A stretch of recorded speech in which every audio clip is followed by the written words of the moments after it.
I appreciate it, Mr. John Joe. Also, what a black marks does Irrelevant have on his record compared to somebody like Bad Bunny? You're talking about on my like public record of like streaming shit.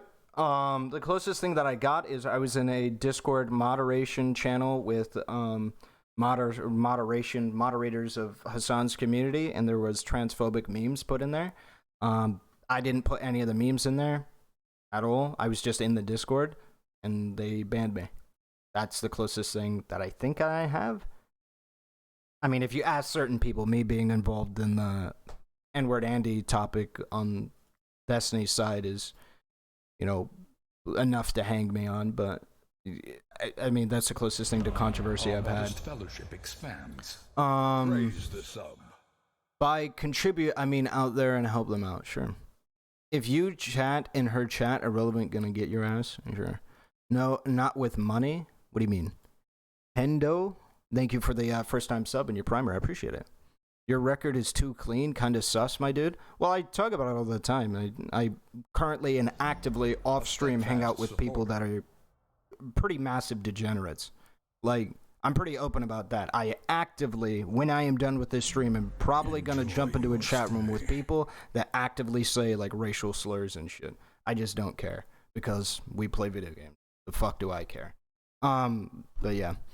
That's where I don't know. That's where I'm at.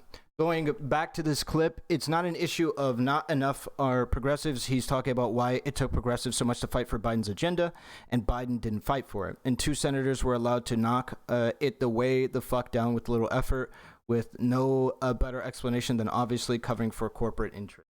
Well, I mean, you need to work together in the...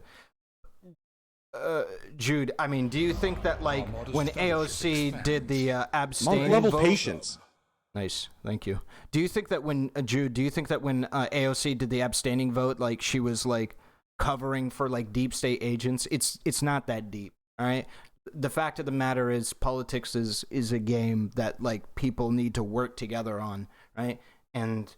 so you'll have certain people that call for certain people to vote a certain way versus another way versus a different way. Unironically, I know this is really fucking weird and this is really unintuitive, but I genuinely think like watching House of Cards or something like, was it West Wing or whatever as well, like will give you a better understanding of politics than any of this dog shit will, right? It's not just like, well, I want, therefore I vote. No, it's like in order to like get anything passed, you're going to need to play with the big hitters and the people that actually have clout inside of Congress and shit like that. And sometimes that means voting on something that you don't otherwise like, so that way you get in their good graces and they'll throw a little something your way when it comes time, right? That's what it's about.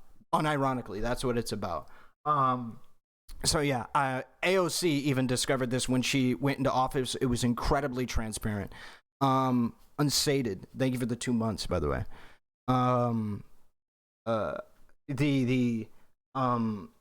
Like AOC discovered this when she wanted to play hardball. The moment she got into Congress, a bunch of people shot on her for it because she was politically ineffective and really fucking up the Democratic Party's ability to do anything. And then she realized, oh fuck, I actually have to work with humans. Who would have thought I have to be democratic in a democracy to get anything done? So that's what it's about. All right, you do a favor for me, I do a favor for you. We got to work together to be able to get anything done. That's the end of the day. So Westworld will show you how to gain clout and some influence. You just need clarification. Nice meme, yes. That are actually ultimately helpful for their constituencies, they'll turn around and be like, I did that. I'm in the Discord? Wait, over what? What do you... over what? You're ignoring the literal agenda that Biden got in on? What do you mean? In what way? What's up? Okay.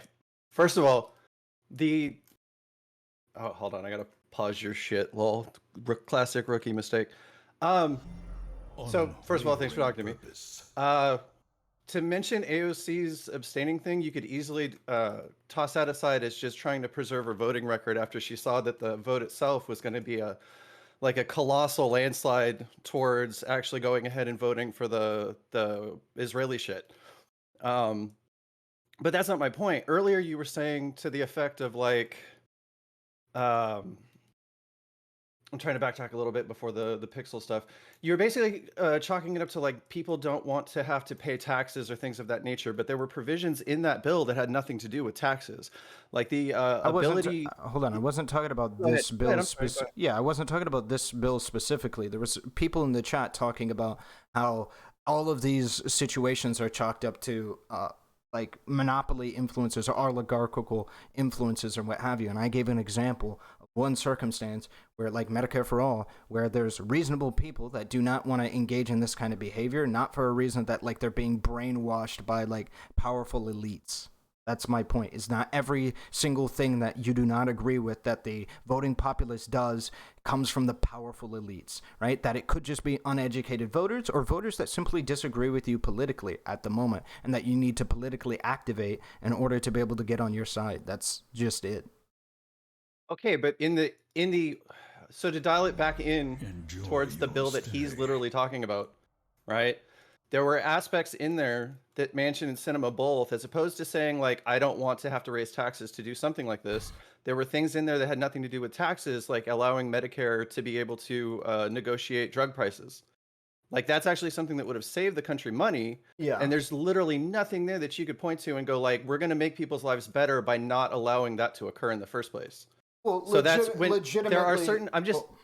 Okay. There are legitimate groups of people inside of the United States that think that that are uneducated, but think that the government will do a worse job bargaining for drug prices, like the businesses that they rely on for insurance will. There are legitimately people that are angry. Steadfast support. It's not there is legitimately a large swath of the population. That's not. No, I can't help but think that that's not really a good point. In so much that if you look at so to say that the government wouldn't do a good job, so therefore we think we shouldn't allow an organization to even negotiate in the first place, Well, like to make it illegal for them to negotiate at all, seems kind of silly, doesn't it? well, no. So their argument would be that the private companies are better at negotiating for drug prices than anything else, like their private insurance. Yeah, but companies. it's Medicare, so it's people that are on Medicare that is their means of medical insurance. Yep. That is what they're using. You're saying that they do not have, that organization does not have the ability at all whatsoever. It is illegal for them to try to drive down the price in any way, shape, or form. That's what I believe it was Cinema just looked at it and said, I don't want that in there at all. Screw that. And it's actually something that would have saved us, all of us, money across the board. I don't disagree that it will, but not everybody sees it that Steadfast way. supporter. Okay. That's my point. Like, you're looking at everything as if everybody already has the information that you do. If that's the case, in my opinion, there would be no such thing as a socialist, because everybody would be a based-ass sockdem. Nobody would do this idiotic socialist nonsense, right? Nobody would be a conservative as well, right? Nobody would So do the any thing- of this shit, right? Everybody would so be the a thing that based would tie it- sockdem, but that's not how the world works. The thing that would tie this all back together is the concept that they got in on a specific agenda. Yep. They got voted in, like largest voter turnout like in modern history, Mm-hmm. right? Correct. In the general, that Yep. this was part of the agenda that was stated, Mm-hmm. and it wasn't the Republican. I mean, every last Republican, regardless of whatever was put on the table, they were going to go, nope, fuck that, get the fuck out of here. Yeah, So it almost was certainly, yeah. basically two senators that were able to step in, and in some cases, Manchin and his like conservative bullshit of like, oh, the American taxpayer, blah blah blah. Sure, you can make that argument, and I'm not even going to sit here and say like everybody's got to be uber lefty and they just don't know any better and all that sort of shit. A lot of people, I am the unicorn Hassan and Destiny enjoyer. Okay, I would like to see outcomes more in line with the shit that Hassan has for like a worldview, where we all get to be hedonists and play as much video games and eat as much food and blah, blah, blah as we want. But I understand that when it comes to certain policies, you have to be able to analytically explain it on a level that like Destiny would do in order to get it across to people. So in that regard, like I get what you're saying, that a lot of Twitter lefties are like, I'm the magical socialist that if I just explain it to you a certain way, you'll suddenly change your worldview. I think that that's not realistic at all. Mm-hmm. But what I'm saying is that before the pixel conversation, there was a lot of conflating of like the initial portions that you were playing of this, where he was pissed off, Hassan in the video, where he was pissed off and basically saying like some of this shit, there's no logical explanation other than corporate interest for the way these people ended up voting and completely neutering a bill that was theirs in order to push, that there was no other logical reason for a lot of this shit other than just like, fuck you. You can go on opensecrets.org and see that like the amount of money that like pharma companies and shit like that were giving to cinema, and that they just went like, no, I'm going to protect that as opposed to making like people's lives materially better. You know what I'm saying? Yeah, sure. I know where you're coming from with that. I don't see the conflation that you're referencing. Again, when you're talking about all of the arguments that I was making, it was in reference to the argument that like all political opinion stems from or all political action stems from an oligarch, right? Which is a narrative that like Hassan loves to push. And so what I was arguing is that this isn't the case and what have you. And I was arguing because people in chat, or excuse me, I think it was like one person in chat, was arguing that that's where it comes from. Like that's where all political action is coming from, and that Hassan was right and based on this. So I was making that argument against it and using the Medicare for All situation as a bridge to make that argument. Maybe you just came in at a bad time or felt like I was communicating something I didn't, or maybe I was legitimately just being stupid on one specific thing. But as it stands right now, I mean, that's where I'm at. Okay. Well, all right. It is what it is. Thanks for talking to me. Like I said, I think sometimes it's easy to kind of take what he's saying specifically and go, well, not all, some people just don't want to pay more in taxes, or some people don't want to do X. And a lot of those positions on like, well, tax billionaires more, or so you start from a position of tax billionaires more in order to get the money necessary for social spending. And by the time that gets filtered through like the news media and the site and like the news cycle and things like that, you end up seeing people on like Fox News and CNN both saying, as an example, they go like, well, Bernie Sanders wants to raise your taxes. And it's like, no, that's Okay, not it so at how all. do you Like he wants to hit the people. He wants to hit the people that are most benefited by the structure of society. Okay, so that then they should be paying I'm more genuinely of a fair curious. share. How do you contend with MSNBC literally pushing a wealth tax as a good idea? MSNBC. Are you talking about like the unrealized capital gains thing that had come out stuff over like the weekend that, or whatever? and as well as like MSNBC hosts. I forget their name because I don't give a fuck. Right? Literally Well, yeah, hard. by and large, I don't either. Yeah. To the extent that I pay attention to some of the headlines, it's to try to just see where some of the talking points are coming from. There are certain systems, especially when it comes to like the stock market. I would say that. Okay, so like over the weekend, for example, Destiny's friend put out that tweet that basically shit on like UCG. I had one comment underneath where I was being like mildly trollish, and then people just like descended from the rafters to talk about how like doing a UCG tax was going to absolutely crash the stock market every other day and things of that nature. I don't think it would have. I think there are elements to the stock market for sure, undeniably, that are so like the value there is so inflated to the point beyond ridiculousness, and that there are certain loopholes and things in place to where people can borrow ridiculously against a magical line that represents rich people's feelings, and then not have to pay any taxes on it. What are you talking about? A magical line that represents rich people's feelings? What are you referencing? The line for the stock market ticker. Sorry, I'm memeing a little bit, but so okay, let me dial that back. I was trying to be a little cutesy. I think a lot of times, a lot of the inflated value for things that come out of the stock market, like it's not real. Like the shit's not real, and people end up doing things that like they speculate wildly for the purposes of turning around and understanding that the government's going to back up the stock market if it all comes crumbling down because they were betting on shit essentially.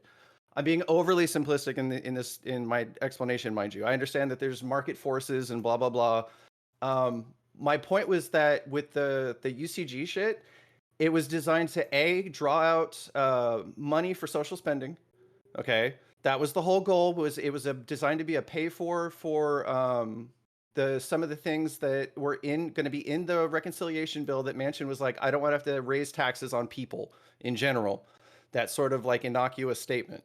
So it was designed to pull out money for social spending, but then it was also in a way supposed to be something that would kind of have a chilling effect on just wild ass trading and shit. The sort of stuff that if ultimately it was caused a bust just from that behavior in and of itself, to try to tamp that shit down a little bit. So, but I mean, I don't have an issue with that. All of the way it was, it only made the news cycle for like a day, and to the extent of the different takes I heard on it and a little bit of reading I did, I didn't see anything basically wrong with that at all. With the unrealized gains. The unrealized capital gain shit, yeah. Okay, I mean, 'Cause Go ahead. I'm sorry. I mean, I can levy a couple arguments or what have you, but I don't really want to get into. I've already done that like a billion fucking times. Yeah, no, that's fine. Okay, but all right. If you were to take this into more of like a gamer mindset, right? So like survival games, like Ark or fucking Minecraft, shit like that. Some custom servers, you'll see them reset the server like quarterly or like monthly.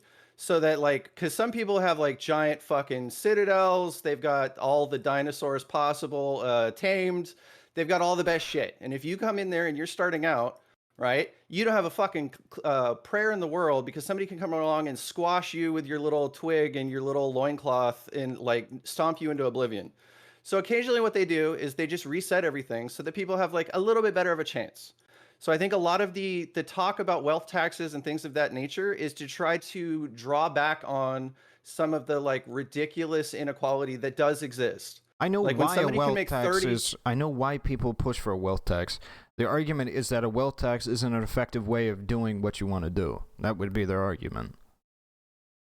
So in so much that like, yes, government could turn around and spend that money improperly, I'm not going to completely disagree with you. It's not about spending the money improperly. It's talking about like, right, for instance, if you want to reduce the amount of wealth that like rich people have, like some of the proposals that like Bernie Sanders and Elizabeth Warren were doing, were explicitly to reduce the amount of wealth that rich people have. The arguments become, well, why would I ever stay in your country? Like, legitimately. If I cannot make money in your country, why would I keep my capital in your country? Because you could still make money in the country. You cannot. That was the explicit... Yes, you could. Hold on. That was the explicit... The explicit wording was that they want to reduce the wealth of the billionaires. You cannot reduce somebody's wealth and have them gain money. That's not possible. That's literal... It's... You know, that's an oxymoron. You're gaining money while losing wealth. That doesn't make any sense, right? So, like, if the explicit point is to reduce the wealth of billionaires, why would they stay in your country? Because reducing of wealth means they cannot earn money. They're losing money. Why would they stay in your country? That's how capital flight occurs. I think the way that you're wording it is not quite, I don't want to say disingenuous, but in so much that if I were to taking a portion of their increased wealth, taking a portion of it away, taxing a portion of it, it could be absolutely more substantial. But with some of the wealth taxes proposed, that was like absolutely not the case. Like, was it like 8%? I think Bernie's was at the highest one, at the highest like tier was like 8%. That's ridiculous. That's wild. How much you would have to pay for some shit like that. If you have a bad year at your business, you're fucked. You're absolutely fucked. That you have to liquidate almost 10% of your fucking business for that shit. Okay, but that's the way almost all of those proposals end up working, though, is that it is a proposal, you vote to do it, and then in the process of ironing that out, then you might dial it in or out depending on what everybody that comes to the table agrees upon. So it doesn't have to necessarily be that. That's where you start at, and that's how you negotiate. So this is a common argument that I've heard from like people who push more radical things that I might disagree with as well, is I'm starting at an extreme point, so that way they negotiate me down to a less extreme point or what have you. The problem is when you start with such an extreme point that it becomes unagreeable, it doesn't even get to the table in the first place. You need to figure out what gets put on the table, and an 8% at the highest rate is not going to cut it. That's not even on the table. Respectfully. When you're talking about a single digit percentage, when you start to get into a bracket where you're talking about literal billions of dollars, I'm pretty sure you can still survive quite comfortably on that sort of a taxation. It's not about survival, right? That's not what it's about. We're in an unfortunate you bit where flourish. You could build. There's still more than enough there. It's not about like blowing off steam in my yacht either. That's not what it's about. It's about avoiding capital flight and avoiding people leaving our country who have all of the fucking money in the country. But that's the thing that we want to avoid. Honest question: Isn't a part of the ideology? ideology of the invisible hand of the free market, that if somebody takes off, then we basically make it to where it's a little bit more difficult for them to sit in another country, which we don't do anyway when it comes to tax havens. We allow them to sit in another country and make it harder for them to import their goods here. And then meanwhile, some other business, some other enterprise that's going to be opening the door for a startup in this country to fill in that gap. Isn't that the free market No, concept and how it's supposed to work? You might be, if you're talking to an ANCAP, sure, but like that ain't me. All right, that's just not how it works, because that's just not the reality. Do you think Venezuela should have just had up and coming businesses just crop up inside of their fucking shit? No, when capital flight occurs, when all the big movers, money movers inside of your country leave, you get a bunch of people that are unemployed, and it's not like all of a sudden overnight we're gonna get another fucking Amazon. Right? Amazon exists. It's just in Germany now, or it's in Ireland now, or it's in China now, right? Amazon still fucking exists. And hold on, what you're talking about, what you're proposing about when you're talking about the importing of goods, you're talking about like setting up a fucking blockade with all of the really fucking cheap goods that are produced by Amazon, that are serviced by Amazon, that we can no longer have access to because they left our country, and we want to make sure that we protect whatever people here. And that isolationist strategy never works. You need to have like a more globalist strategy, otherwise you're going to get absolutely fucked, because your products are going to cost $1 trillion more than it otherwise would have. I think by and large, I think in a weird way, we are kind of allowing for capital flight anyway, in so much that we're not doing anything to try to take care of like tax havens and shit like that. But I would just ask one, God, I lost my train of thought for a second. That's not capital flight. Tax havens are not capital flight. Yeah, but it's allowing for basically the offshore storage of all this money in the first place. Yeah, offshore storage of money isn't capital flight. Yeah, the capital doesn't have to fly anywhere. It's already gone. It's That's already not, being wait, like what do you kept think out of wait, hold on. the What do you tax think haven. capital is? Capital isn't just money. No, I understand that. I understand what you're saying, but I think by and large, the ability to hide money or manipulate money, you're saying that well, if we make things even the slightest bit more I feel like that's a bit obtuse what you're about to say. If you're trying to make things even the slightest bit more arduous on corporations in general, that they're going to take off and that we'll lose their purchase, we'll lose their money. Do you really think that's what I'm saying? saying? Do you think that if I make what I'm saying is that if you make it at all harder on corporations, that they're all just going to leave? That's not what I'm saying. Maybe what I'm saying is exactly what I said. No, absolutely. Maybe just what I'm saying is exactly what I said a minute ago, which is your tax sucks, and you should look at different abilities to be able to tax people. Like maybe a non-fiscal asset tax or what have you for like incredibly wealthy people. So you can tax people's yachts and shit like that. Rich people are not going to stop buying yachts, right? Or whatever. Yeah, but if you turn around, so I'm asking, as genuine question, if you turn around and make it so that you're now going back to like the individual with the different, and I'm maybe this is coming from a place of ignorance on my behalf, but if you turn around and you switch it back to, okay, individual people with their like their yachts and shit like that. We've set up so many things in this country to allow to like incorporate shit and S corp and all the different stuff to where you could basically say, well, that's not my property. That's the property of my S corp or whatever the fuck. Like, wouldn't that remove the ability to even tax on that sort of shit? I don't know. Potentially it could, but potentially it might not. We could look at ownership models and how that could work. We could look at how what people own what specific things. Maybe we could look at subsidiary laws and things like that to be able to try and avoid situations like that. But what you're asking is there individual rich people that own incredibly like large shit? Yes. Like Bill Gates owns an incredibly expensive house, not an S corp, not an LLC. He owns it. Right, himself. It's on not his to mention shit. He owns pays like property taxes. what's the new stat that he owns like half of like all the farmland in the country right now, or some crazy shit like that? I don't fucking know. Like that? I have no idea. But my point is that there's shit that rich people own themselves. You might be able to tax that shit. There are other methods to be able to get a lot of taxes done to rich people that don't avoid this shit. And also, you could, if you even need to do a wealth tax, you do a wealth tax at a severely lower rate than what I was previously referencing when I was talking about that other shit. Not being able to get people to the table is the issue. When you're starting with a wealth tax that's so unbelievably high that like everybody at first glance is just going to think you're an absolute fucking psychotic piece of shit, then like, yeah, you're not going to get any offers. However, if you start with a more reasonable position and maybe something that has a higher possibility of working and a better track record of working globally, you might be able to get some concessions. That's just the fact of the matter. I don't know what else to say. Just one final question then about something that you'd stated earlier. When it comes to, So the immediate thing that you kind of jump to, and if I'm wording that poorly, forgive me, but just for sake of conversation, the immediate thing that you seemed to jump to earlier was just to start talking about capital flight like right off the jump. Like if we do anything, they're gonna leave. It's not anything. I at don't know what why you point- keep well, no, talking so- about anything. I was talking specifically about Bernie Sanders and Elizabeth Warren's proposals about wanting to reduce people's wealth with a wealth tax, and how that doesn't make any Sure. sense for why a rich person would stay in your country or have their capital Okay, inside but of your country if it's reducing their wealth. You started off, and the thing that caught my attention, and I had you on like before that anyway, because it was you were looking at like the Destiny Vosh shit ass from last night, and then you switched over to the Hassan clip.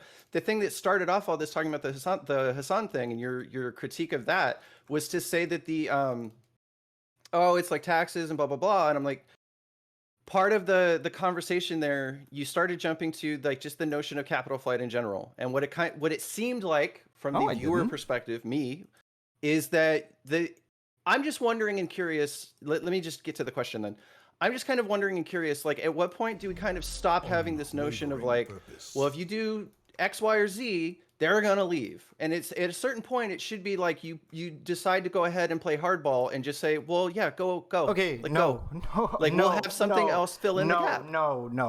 Okay, so now this needs to become an educational lesson on why capital flight is bad. You can't just ignore capital flight. All right, that shit literally sinks countries, massive countries, right? It sinks. It can sink any of the. China could go under overnight with this shit. America could go under overnight with this shit. It's not something that you just play hardball with, right? It's something that has been shown in precedent in every single instance that it has happened. It has resulted in a massive regime change, often to some kind of fascist alternative or militant or authoritarian alternative, right? Or what have you, that like is completely unpreferable to what it has, and the living conditions go in the shitter, all right? So when I'm talking about being skeptical as to capital flight, it's not just because I stand businesses, but it's because there's historical precedent for that being a really big problem that we have to care about. Not it's like, well, maybe we should just care about businesses or corporate. No, we have to care about that in every instance that we have that's demonstratable, including the ones that we have incredibly recently showed that it creates an absolute necessity to care about it, that we can't just play hardball or just not simply care about. And you can have, hold on, because you keep misaddressing or misrepresenting my point. Go ahead. I'm not saying that we can't tax billionaires or what have you. All I'm saying is that if we tax billionaires, we need to tax them smartly. We need to tax them not in a way that's just, well, you know what, you guys can't make any money anymore. Well, gee, I wonder what's going to happen when they can't make any money inside my country. Hold on. Now, so you keep saying things like hold that. on. I was referencing Bernie Sanders' explicit tax, and yes, 8% is fucking ridiculous. You realize the stock market goes up by 7%, and that's supposed to be like the fucking linchpin of fucking best investment for quote unquote best investment, stable investment, and it goes up only by like 7.4% a year, right? So forcing a company to go up 8% every single fucking year, otherwise liquidating their fucking assets, is absolutely wild. And when you're talking about businesses of that magnitude, you're talking billions of dollars. And they'll probably, as me and you both know, they'll probably just lay off staff. That's probably what they're going to do. And then we have to deal with more homeless people. So there are better ways to tax these businesses that don't result in layoffs. And we ought to look into those. That's what I'm saying. And you keep acting like what I'm saying is I don't want to tax businesses. That's bullshit, and you know it. I don't necessarily agree, but okay. All right, fair enough. Thanks for talking to me, I guess. Yep. All right. You have a good one. Yeah. Oh shit! I thought that was the end of it. That's awkward. Ripperoni.